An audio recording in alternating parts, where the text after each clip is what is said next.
नमस्कार, आप देख रहे हैं जनता टीवी और मैं हूं आपके साथ मनीषा सिंह। रुक करेंगे उत्तर प्रदेश की खबरों का। आजम फैमिली की सजा पर सपा अध्यक्ष अखिलेश यादव ने बड़ा बयान दिया है। अखिलेश यादव ने कहा है कि आजम खान के खिलाफ साजिश हुई है, आज नहीं तो कल न्याय जरूर मिलेगा। आजम खान को मुस्लिम होने की वजह से परेशान किया जा रहा है। अखिलेश यादव के जरिए बीजेपी पर लगाए गए आरोपों का जवाब देते हुए भूपेंद्र चौधरी ने कहा कि अखिलेश यादव द्वारा यह बयान देना कि मुस्लिम होने पर सजा हुई है, यह पूरी तरह से गलत है, क्योंकि यह न्यायालय का फैसला है। ऐसा लगता है कि अखिलेश यादव को न्यायपालिका की प्रणाली पर भरोसा नहीं है। उन्होंने कहा कि अखिलेश यादव का न्यायालय पर सवाल खड़ा करना ठीक नहीं। भूपेंद्र चौधरी ने आगे यह भी कहा कि हमारी सरकार को जनादेश मिला है कि जितने भी भ्रष्टाचारी हैं सभी को सजा दिलाई जाए। जिस क्रम में आजम खान को सजा हुई है, उन्होंने ये भी कहा कि अखिलेश यादव के दौरे करने से कुछ भी होने वाला नहीं है। जनता समझ चुकी है कि समाजवादी पार्टी अब समाप्तवादी पार्टी है। आजम खान साहब और उनके परिवार को न्याय मिलेगा।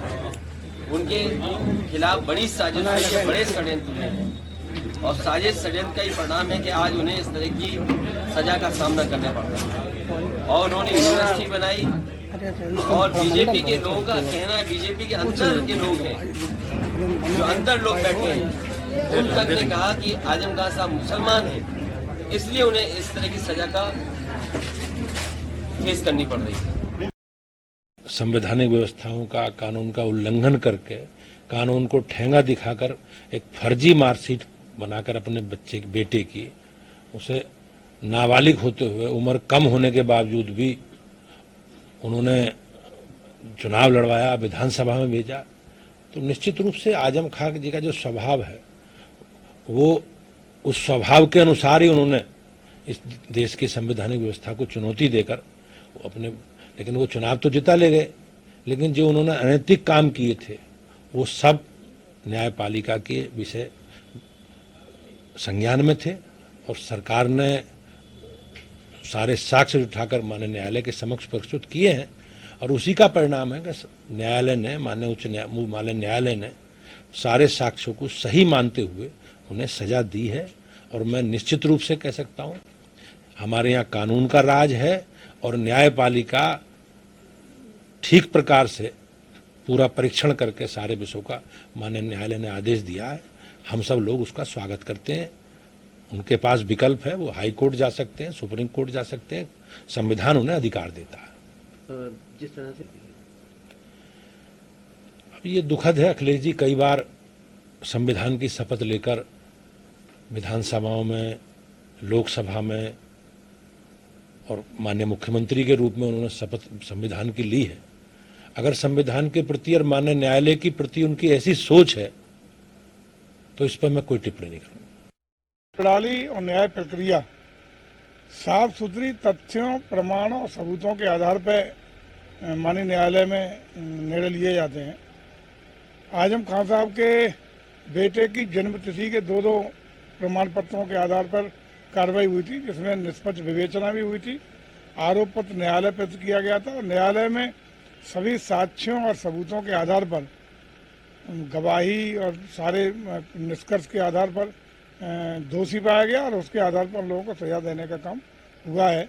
और चाहे आजम साहब हो या कोई भी हो, न्याय प्रक्रिया में विश्वास रखना चाहिए और देश को के हर व्यक्ति को भारत की न्याय प्रक्रिया में पूरा भरोसा रहता है और बहुत ही स्वतंत्र पारदर्शी न्याय प्रक्रिया हमेशा रही है और उसी के तहत यदि कार्रवाई हुई है तो उसमें निश्चित रूप से दोषी पाए गए हैं। और जैसा आगे अगर उन्हें लगता है कि अन्याय हुआ तो तमाम अदालतें ऊपर भी अपना अपील करेंगे, लेकिन आज वो दोषी पाए गए हैं सब पत्नी सब पुत्र की। 2014 से ये कोशिश है कि माननीय आजम खान साहब को बीजेपी के टखनों पे लाए। अरे जो शख्स जेपी मूवमेंट में इमरजेंसी के खिलाफ जेलें काटा हो, जिन्होंने 27 महीने जेलें काटी हों, अरे योगी आदित्यनाथ जी पीछे से वार क्यों करते हो? वार सामने से करिए। 307 के मुकदमे भी तो उत्तर प्रदेश में विड्रॉ हुए हैं। कहां से विड्रॉ हुए हैं? डिप्टी सीएम केशव मौर्य के मुकदमे भी विड्रॉ हो गए। कहां से विड्रॉ हो गए? कोर्ट से हुए हैं।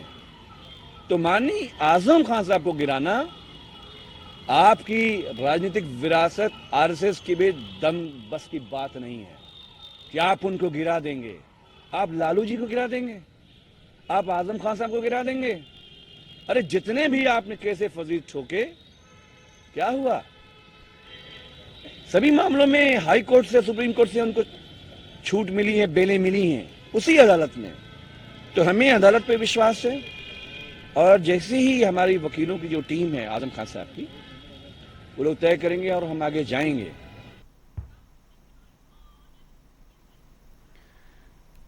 तो आजम खान और उनके परिवार को 7-7 साल की सजा सुनाई गई है, जिस पर अब लगातार सियासत होती हुई नजर आ रही है। आपको बता दें कि इसी पर अखिलेश यादव ने भी बीजेपी पर तंज कसा और उन्होंने कहा कि क्योंकि आजम खान मुस्लिम है इसलिए उन पर इस तरह की कार्रवाई होती हुई नजर आई है और उनके खिलाफ ये साजिश रची गई है। तो वहीं भूपेंद्र चौधरी ने अखिलेश यादव से ये सवाल पूछा है कि क्या उन्हें न्यायालय और न्यायपालिका पर भरोसा नहीं है, जो इस तरह का वो बयान देते हुए नजर आते हैं। तो दोनों तरफ से आरोप प्रत्यारोप का सिलसिला जारी है और इसी बीच हमारे साथ बीजेपी से संजीव मिश्रा जी और सपा से मनोज यादव जी जुड़ चुके हैं। दोनों ही प्रवक्ताओं का जनता टीवी पर बहुत बहुत स्वागत है।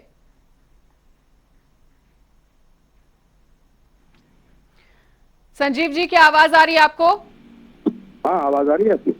बिल्कुल। तो संजीव मिश्रा जी, सबसे पहले आप ही का रुख करना चाहेंगे। तो तमाम आरोपों को तो आपने सुन ही लिया है और अखिलेश यादव ये कहते हुए नजर आ रहे हैं कि क्योंकि आजम खान और उनका परिवार मुस्लिम समुदाय से आता है इसलिए उन्हें बेवजह परेशान किया जा रहा है और उनके खिलाफ साजिश रची जा रही है। उनके इस आरोप को किस तरह से देख रही है बीजेपी पार्टी? नहीं, अखिलेश यादव कुछ हैरान और परेशान है, इसमें कोई दो राय नहीं है। जहाँ आजम खान के खिलाफ न्यायपालिका निर्णय देती है और ये हिंदू और मुस्लिम करने का पक्ष कर रहे हैं, ये बता रहे हैं कि अगर मुसलमान है तो उन पर कार्रवाई हो रही है, ये गलत है। जो न्यायालय निर्णय लेता है वो तथ्यों के आधार पर लेता है और न्यायालय ने जो निर्णय लिया है वो तथ्यों के आधार पर लिया है। मुझे लगता है कि समाजवादी पार्टी के राष्ट्रीय अध्यक्ष जो हैं वो थोड़ा सा न्यायपालिका पर नहीं यकीन कर रहे हैं, उनको नहीं इनसे वो है, इसलिए इस तरीके की बात कर रहे हैं। मुझे लगता है कि आने वाले समय में न्यायपालिका जब भी निर्णय लेगी तो अखिलेश यादव और समाजवादी पार्टी की भी अपराधियों और गुंडों की पार्टी है, इसलिए वो इस तरीके के निर्णय पर अपने आप को गलत साबित करने की कोशिश करेंगे। मुझे लगता है कि न्यायपालिका के निर्णय को इस तरीके से न देख करके, न्यायपालिका का निर्णय है, अगर आपके पास कुछ तथ्य हैं, आजम खान के समर्थन में कुछ तथ्य हैं तो वो भी करना चाहिए वहां पे, लेकिन इस तरीके से आरोप लगाना मुझे लगता है बेहतर नहीं रहेगा। ठीक है। और सपा प्रवक्ता मनोज यादव जी भी हमारे साथ जुड़े हैं, उनका रुख कर लेते हैं। मनोज यादव जी, ये बताइए कि क्या अखिलेश यादव और सपा पार्टी को अब न्यायालय पे भी भरोसा नहीं है, जो हर बात में हिंदू मुस्लिम की बात पर बात अटक जाती है? देखिए, बात ना तो न्यायालय पे कोई टिप्पणी हुई है और ना ही न्यायालय पे कोई बात कही गई है। सांप का रस्सी और सजा तो न्यायालय द्वारा ही सुनाई गई है ना, उन्हें कोर्ट द्वारा ही सजा सुनाई गई है। न्यायपालिका द्वारा अगर न्यायपालिका की ही कार्रवाई पर इस तरह का सवाल खड़ा किया जाएगा तो सर क्या ये शोभा देता है अखिलेश यादव को?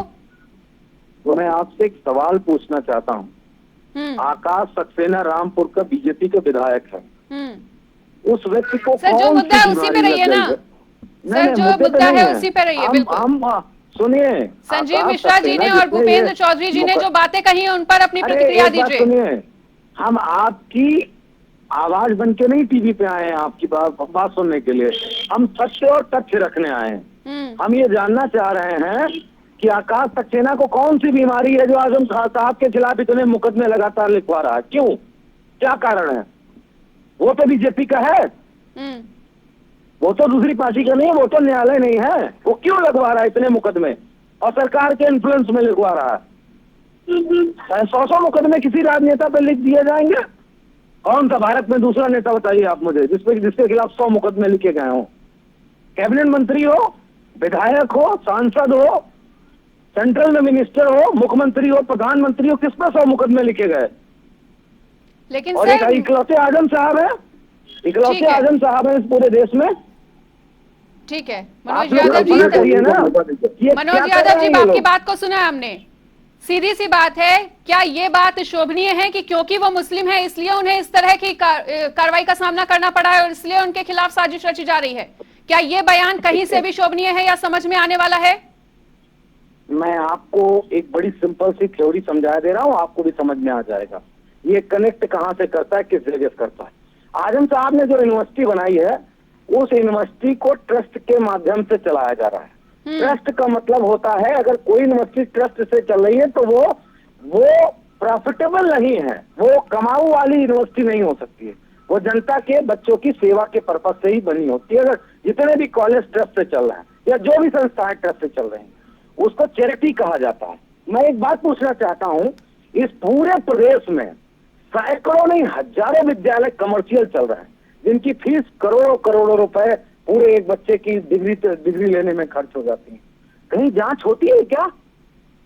किसी विद्यालय की आपने जांच की रिपोर्ट पढ़ी क्या? आज तक खबर पढ़ी क्या आपने?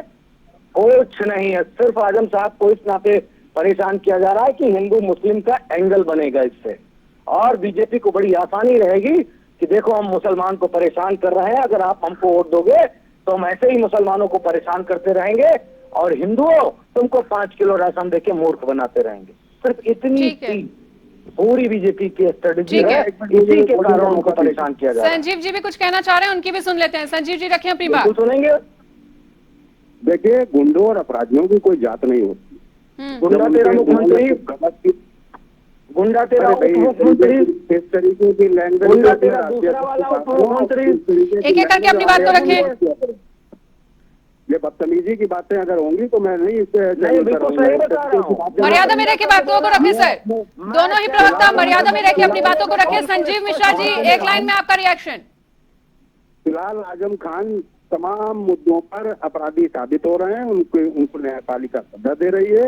मुझे लगता है कि अखिलेश यादव को समझना होगा कि गुंडे और अपराधी जो होते हैं उनकी किसी कोई जात नहीं होती। उन पर तो मुस्लिम और ये बताना मुझे लगता है कि उचित नहीं है। जनता जान रही है, जनता फिर जवाब देने जा रही है और बड़ा मोटा जवाब देगी। इस बार भी 80 में 80 सीटें जब भारतीय जनता पार्टी की डबल इंजन की सरकार जीत के आएगी तो मुझे लगता है कि समाजवादी पार्टी को चैन मिल जाएगा। ठीक है, तो दोनों मेहमानों का हमारे साथ जुड़ने के लिए बहुत बहुत शुक्रिया। उधर मुख्यमंत्री योगी आदित्यनाथ हाथरस पहुंचे हुए हैं, जहां उन्होंने 177 करोड़ की 214 विकास परियोजनाओं का लोकार्पण और शिलान्यास किया है। साथ ही आपको बता दें कि मुख्यमंत्री ने जनसभा को संबोधित करते हुए कहा कि बीजेपी ने जो कहा वही आपके सामने है, हम सबको साथ लेकर चल रहे हैं। और भी आगे उन्होंने क्या कुछ कहा, सुनिए। अब सरकार ने तय किया है कि अब संगठन नहीं, इसमें महिला स्वयंसेवी समूह इस कार्य को संपन्न करेगी। आपने देखा होगा अनेक महिला स्वयंसेवी समूह आज समाज में बेहतरीन कार्य कर रही है, और इसमें तो हर ग्राम पंचायत में बैंकिंग कॉरेस्पॉन्डेंट सखी ने जो उदाहरण प्रस्तुत किया है, अभी मैंने मंच पर एक लखपति दीदी को सम्मानित किया है। उन्होंने गांव के सभी प्रकार के बैंक के लेन देन को स्वयं के साथ जोड़ करके गांव की बैंक की समस्या का समाधान किया है, और स्वयं भी लाखों रुपया महीना कमीशन के रूप में कमा करके लखपति बन गई है। एक तरफ प्रधानमंत्री जी के द्वारा घोषित योजनाएं लखपति बनाने का कार्य कर रही है, एक तरफ सुरक्षा का बेहतर इंतजाम, बेटी को सुरक्षा का कवच प्रदान कर रही है, और दूसरी तरफ शासन की योजनाएं उन्हें स्वावलंबन की ओर अग्रसर करने का माध्यम बन रही हैं। और केंद्रीय मंत्री रामदास अठावले आगरा पहुंचे, जहां उन्होंने एक निजी कार्यक्रम में शिरकत की है। इस दौरान रामदास अठावले ने मीडिया से बातचीत करते हुए कहा कि मोदी जी के नेतृत्व में सरकार बहुत अच्छा काम कर रही है और आने वाले चुनाव में फिर से पूर्ण बहुमत की सरकार बनेगी। वहीं उन्होंने कहा कि मुख्यमंत्री योगी आदित्यनाथ से मुलाकात करूंगा और उत्तर प्रदेश चुनाव में 3 से 4 सीटें आरपीआई के लिए होनी चाहिए, जिससे हम दलित और माइनॉरिटी सीटों पर भी जीत सकते हैं। जयंत चौधरी को लेकर कई लोगों को साथ में लेने का काम भी किया था और बहुत बड़ा डंका पीटने का काम भी किया था कि भाई हम सत्ता में आएंगे, हम बीजेपी को हराएंगे। लेकिन बीजेपी को हराना ये कोई इतना आसान काम नहीं है, और उसमें अखिलेश यादव जी हार गए। लेकिन चुनाव में हार जीत होती है तो वो काम कर रहे, वो काम करते रहे, लेकिन वो अपोजिशन का काम करते रहे और योगी आदित्यनाथ जी मुख्यमंत्री बनकर यूपी की सेवा करते रहेंगे।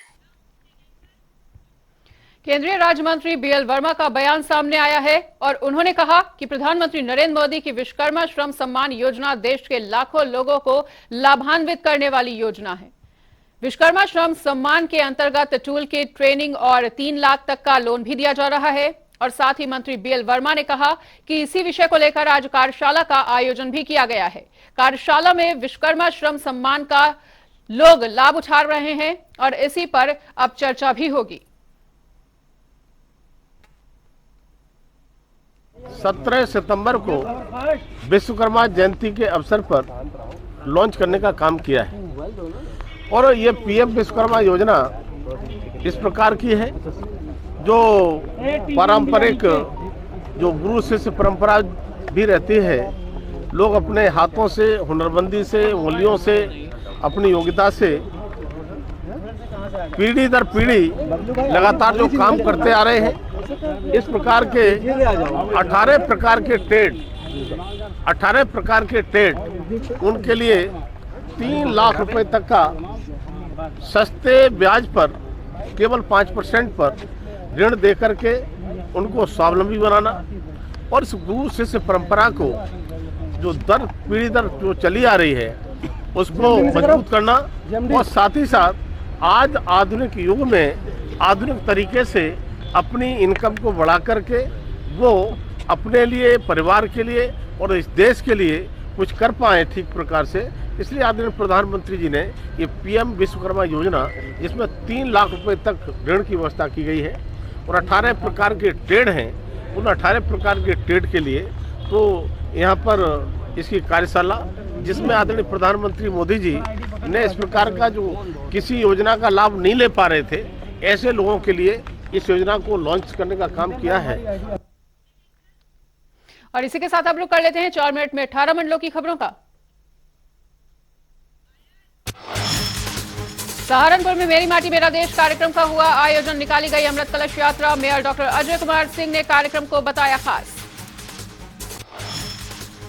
महोबा में मेरी माटी मेरा देश अमृत कलश यात्रा के कलश संग्रहण कार्यक्रम का हुआ आयोजन। डीएम ने किया शुभारंभ, दीप प्रज्वलित कर सांस्कृतिक कार्यक्रम का किया श्री गणेश।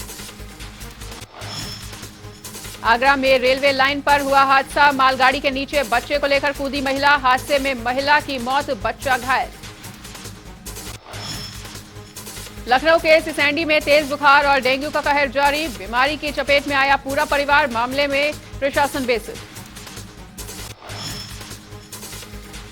आजमगढ़ में प्रधानमंत्री विश्वकर्मा योजना में 4000 लोगों ने कराया अपना रजिस्ट्रेशन, उद्योग विभाग के उपायुक्त ने दी हुई जानकारी। कानपुर देहात में हत्या के आरोपियों ने किया कबूलनामा, रिटायर्ड टीचर की हत्या का मामला आया प्रकाश में। बेटों ने पिता को चरित्रहीन बताया और उन्होंने कहा कि परेशान होकर की थी हत्या।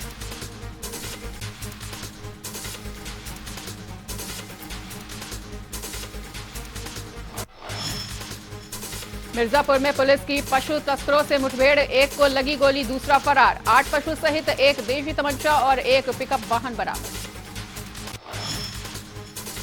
फिरोजाबाद में कक्षा 10 की छात्रा बनी एक दिन की थाना प्रभारी, थाने का निरीक्षण कर सुनी फरियादियों की समस्याएं, साथ ही सड़कों पर निकलकर यातायात नियमों को लेकर लोगों को किया जागरूक। हमीरपुर में दबंग कोटेदार ने नौकर के साथ की मारपीट, नौकर ने लगाई फांसी, पुलिस ने पोस्टमार्टम के लिए भेजा शव। सहारनपुर में मामूली विवाद को लेकर 2 पक्षों में खूनी संघर्ष, एक व्यक्ति गंभीर रूप से घायल, अस्पताल में कराया गया है भर्ती। अल्पसंख्यक कांग्रेस प्रदेश अध्यक्ष शहनवाज आलम ने बीजेपी पर साधा है निशाना, कहा बीजेपी ने दलितों के साथ की है ठगी, 2014 के बाद से ही दलितों पर हो रहे हैं हमले। कन्नौज में पैदल गश्त पर निकले कानपुर आईजी, शहर की गलियों में घूमकर लिया सुरक्षा व्यवस्था का जायजा, लोगों से मुलाकात कर दिया सुरक्षा का भरोसा। बलिया में बदमाशों ने युवक पर किया जानलेवा हमला, गंभीर रूप से घायल हुआ है युवक, अस्पताल में कराया गया है भर्ती। कानपुर देहात में प्रेम प्रसंग और प्रॉपर्टी के लालच में हुआ डबल मर्डर, इलाके में फैली सनसनी, पुलिस ने शवों का कराया है पोस्टमार्टम। झांसी में बीजेपी विधायक के बेटे की गुंडागर्दी थाने में दिखाई गई दबंगई वीडियो हुआ वायरल। सहारनपुर में भूमाफियाओं के हौसले बुलंद, जमीन बेचने के नाम पर ठगे लाखों रुपए, पीड़ित ने पत्नी सहित एसएसपी दरबार में लगाई है न्याय की गुहार।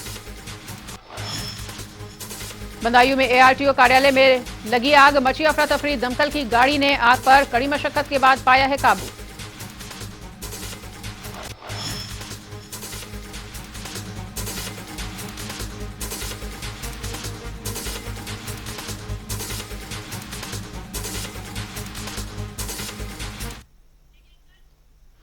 और सीधा लेकर चलते हैं आपको अलीगढ़, जहां सीएम योगी आदित्यनाथ इस वक्त पहुंचे हुए हैं।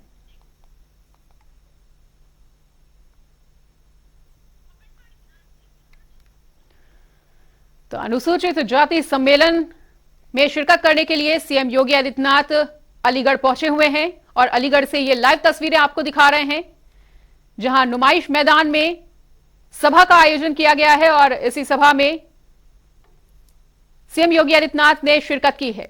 तो अब से कुछ ही देर में इस जनसभा को संबोधित भी करेंगे मुख्यमंत्री योगी आदित्यनाथ। तो अलीगढ़ से सीएम योगी आदित्यनाथ पहुंचे हुए हैं अलीगढ़ में और ये लाइव तस्वीरें वहीं से आपके सामने, नुमाइश मैदान में सभा को अब से कुछ ही देर में वो संबोधित भी करेंगे और एक छात्र को सम्मानित करते हुए भी नजर आ रहे हैं। और सीएम योगी आदित्यनाथ पहुंचे हुए हैं अलीगढ़, जहां की लाइव तस्वीरें हम आपको एक्सक्लूसिव दिखा रहे हैं जनता टीवी पर। तो आपको बता दें कि अनुसूचित जाति सम्मेलन को संबोधित करेंगे सीएम योगी आदित्यनाथ अब से कुछ ही देर में।